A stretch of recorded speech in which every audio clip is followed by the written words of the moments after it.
Ya, Assalamualaikum warahmatullahi wabarakatuh. Pada kesempatan kali ini kita akan membahas tentang merangkum, ya. Kita merangkum dari video, ya, dari 3 video yang diberikan oleh guru kita Bapak Dr. Syihabuddin tentang teori belajar dan motivasi. Ya, 3 video yang diberikan oleh guru kita tersebut membahas tentang bagaimana itu teori belajar dan kaitannya dengan motivasi belajar, ya. Dimana uh, dimana kalau kita lihat dari secara umum bahwa motivasi belajar itu, ya, bahwa belajar itu merupakan aktivitas sadar dan menetap yang dilakukan oleh manusia sebagai individu dalam berinteraksi dengan lingkungannya, yang mengakibatkan perubahan perilaku yang meliputi perubahan sikap, pengetahuan, dan keterampilan. Nah, jadi dengan belajar tersebut itu akan terjadi perubahan perilaku, ya, yang baik berupa sikap, pengetahuan ataupun keterampilan.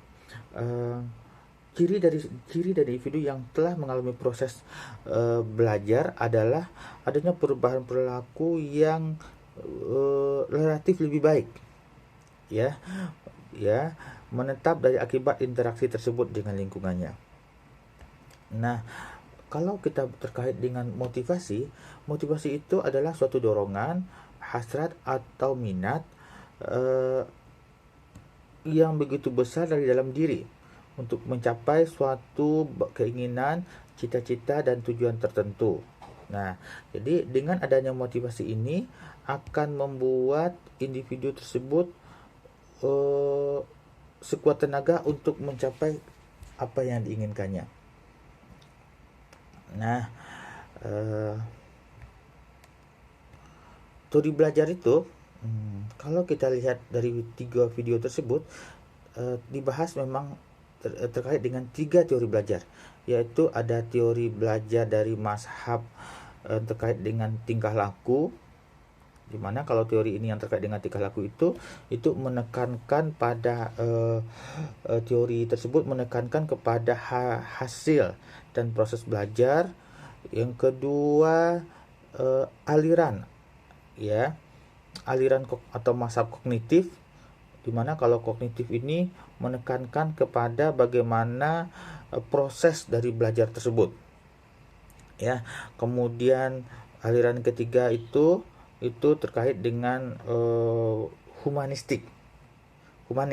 Nah, dimana pada aliran humanistik ini itu menekankan pada apa isi dari yang akan dipelajari, ya, apa dari isi yang akan dipelajari.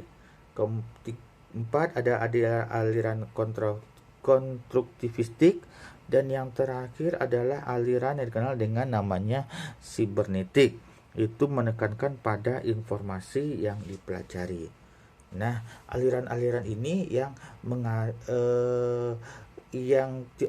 mengantarkan teori belajar sehingga seseorang bisa belajar menjadi sukses. Nah,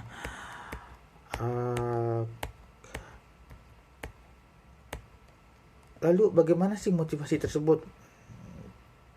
Nah, motivasi tersebut itu yang tadi sudah kita bahas, motivasi itu merupakan kekuatan energi seseorang yang dapat menimbulkan tingkat persistensi dan dalam melaksanakan sesuatu kegiatan, baik yang bersumber dari dalam diri individu itu sendiri, ya, maupun dari luar individu. Jadi kalau motivasi ini, ya, dalam video tersebut ada motivasi yang berasal dari dalam diri sendiri ataupun motivasi yang berasal dari luar diri sendiri.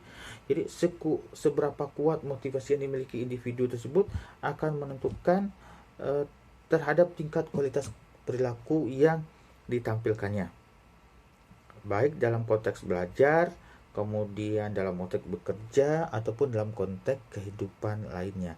Jadi motivasi ini sangat berhubungan erat dengan hasil yang akan didapat oleh seseorang, ya. Oke, kira-kira itu kesimpulan dari materi yang dari 3 video yang ada di YouTube Bapak Syihabuddin. Terima kasih. Assalamualaikum warahmatullahi wabarakatuh.